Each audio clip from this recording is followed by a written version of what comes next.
जय मसीह की प्रियो। इस वीडियो में हम जानेंगे 5 कारण क्यों हमें प्रार्थना करना ज़रूरी है।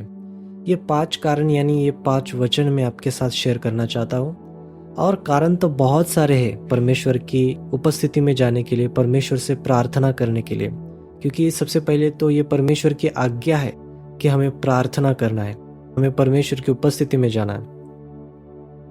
जागते और प्रार्थना करते रहो कि तुम परीक्षा में न पड़ो। आत्मा तो तैयार है पर शरीर दुर्बल है। जागते रहो और प्रार्थना करो ताकि तुम परीक्षा में न पड़ो। हर मसीहियों के जीवनों में परीक्षाएं आती है। कभी ना कभी हमें परीक्षाओं से गुजरना होता है, चाहे वो परीक्षाएं छोटी हो या बड़ी हो। लेकिन प्रार्थना एक ऐसा भक्ति का कार्य है जिसके द्वारा हम हर प्रकार के परीक्षा में दृढ़ता से खड़े रह सकते हैं, क्योंकि प्रार्थना हमें शक्ति देती है। प्रार्थना क्या है? प्रार्थना यानी परमेश्वर से बातचीत करना, परमेश्वर की उपस्थिति में बैठना है। तो जब भी हम प्रार्थना करते हैं यानी हम परमेश्वर की उपस्थिति में बैठते हैं तो हमें सामर्थ्य मिलती है। और ये सामर्थ्य हमें परीक्षा में, हमारे संकट के दिनों में खड़े रहने की साहस हमें देती है। तो यीशु मसीह यहाँ पर कहते हैं कि तुम परीक्षा में न पड़ो, इसलिए जागते रहो और प्रार्थना करते रहो। तो प्रार्थना विश्वासियों को सक्षम बनाती है, उन्हें सामर्थ्य देती है ताकि वह परीक्षा के समय में दृढ़ता से खड़े रह सके। तो पहला कारण हमने देखा कि अगर हम प्रार्थना करें तो हम परीक्षाओं में टिकेंगे, हम परीक्षाओं में डटे रहेंगे। जो लोग प्रार्थना नहीं करते, परमेश्वर की उपस्थिति में नहीं बैठते, वो परीक्षा में गिर जाते हैं, वो डर जाते हैं, वो परमेश्वर के मार्ग को छोड़ देते हैं। उन्हें समझ नहीं आता। बहुत सारे लोग कंफ्यूज हो जाते हैं अपने संकट के दिनों में कि क्या करना है। बहुत से लोग तो परमेश्वर को दोषी ठहराने लग जाते हैं। ये परमेश्वर मेरे साथ ऐसा क्यों होने दे रहा है? मैं इतना परमेश्वर का सेवक हूँ, मैं हर संडे चर्च जाता हूँ, लेकिन मेरे साथ ऐसा क्यों हो रहा है? लेकिन जो लोग प्रार्थना करते हैं वे लोग परमेश्वर से मार्गदर्शन पाते हैं।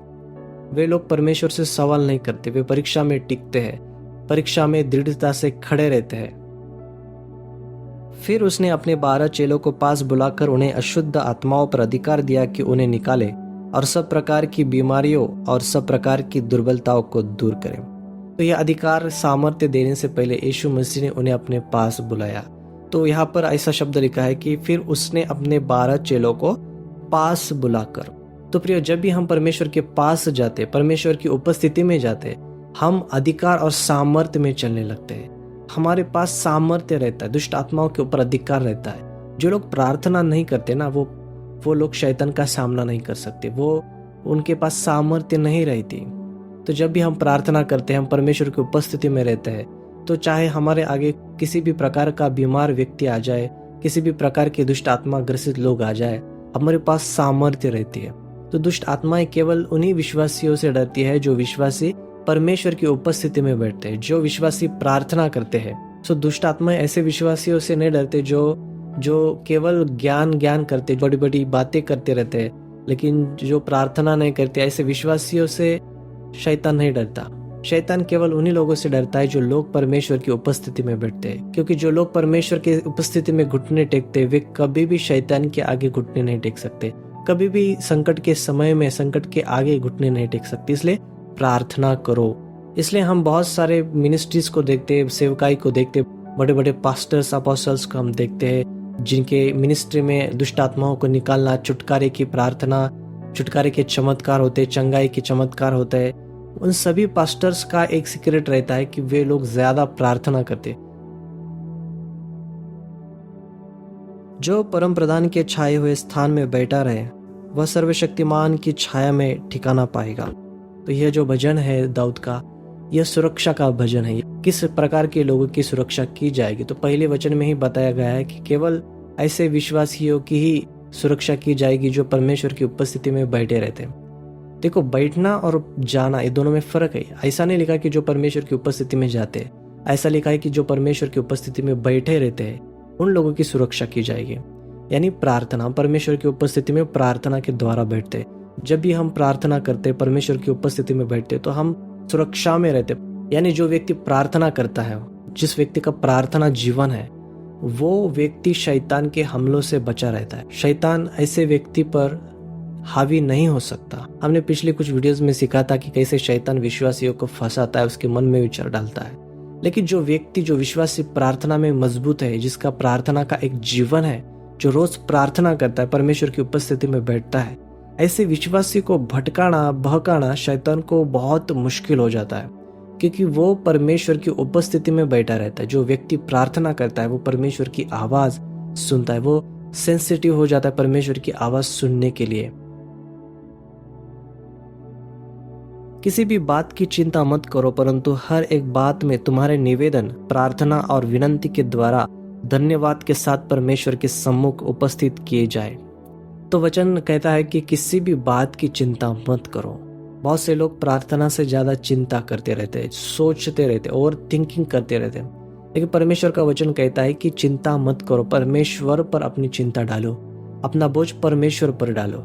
जब भी हम हमारी चिंताएं परमेश्वर के साथ शेयर करते, परमेश्वर से बातचीत करते, तो हमारा जो चिंताओं का बोझ है वो हल्का हो जाता है। हमें एक शांति हमारे हृदय में महसूस होती है जब भी हम प्रार्थना करते हैं। तो इसलिए प्रियो, ये परमेश्वर की आज्ञा है कि हम प्रार्थना करें, हमारी चिंताओं, हमारी मुश्किलों को हम परमेश्वर से बांटे, परमेश्वर के साथ शेयर करें।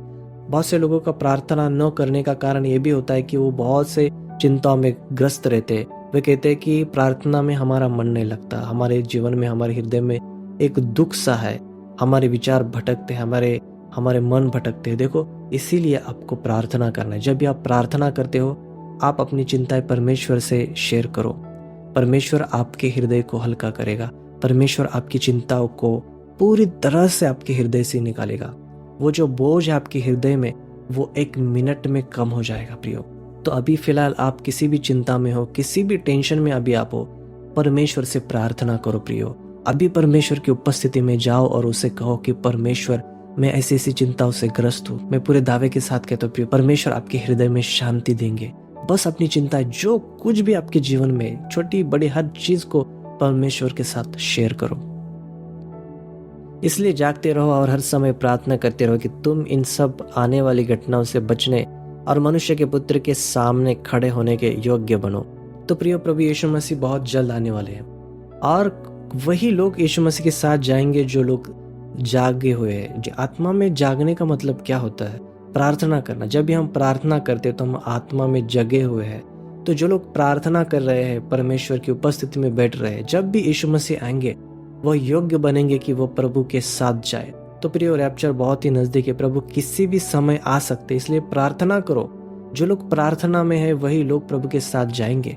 जो लोगों ने प्रार्थना करना छोड़ दिया है, प्रार्थना को छोड़ देना यानी प्रभु को छोड़ देना जैसा है प्रिय। इसलिए प्रार्थना में बने रहो। अगर जितना आप प्रार्थना में उतना आप प्रभु में हो, और जबकि आप प्रभु में हो तो आप प्रभु के साथ जाओगे। यदि आप प्रार्थना करना छोड़ दिया है, प्रार्थना का जीवन पूरी तरह से बंद हो चुका है, तो याद रखो प्रियो, जब भी यीशु मसीह आएंगे तब आप तैयार नहीं रहोगे। इसलिए प्रार्थना करो। प्रार्थना हमें जगाती है, प्रार्थना हमें जगे रहने की शक्ति देती है। तो प्रार्थना हमारे जीवन में आत्मिक जागृति लाती है, इसलिए प्रार्थना करते रहो। तो ये 5 कारणों को हमने यहाँ पर देखा आज, और ये 5 आशीषें प्रिय, और केवल प्रार्थना करने के बाद ही मिलती है। तो इस विषय का एक ही उद्देश्य था कि आप ज्यादा से ज्यादा प्रार्थना करो। अगर इस वीडियो के द्वारा आपको थोड़ा सा भी सीखने को मिला होगा तो जरूर चैनल को सब्सक्राइब करो, कमेंट्स में लिखो। बहुत से लोग सब्सक्राइब करते लेकिन बेल आइकन को नहीं दबाते, इसलिए मैं जब भी वीडियोस अपलोड करता हूँ बहुत से लोगों को पता नहीं होता कि वीडियो अपलोड की गई है। इसलिए सब्सक्राइब करने के बाद जरूर बेल आइकन पे क्लिक करो। परमेश्वर आप सभी को आशीष दे।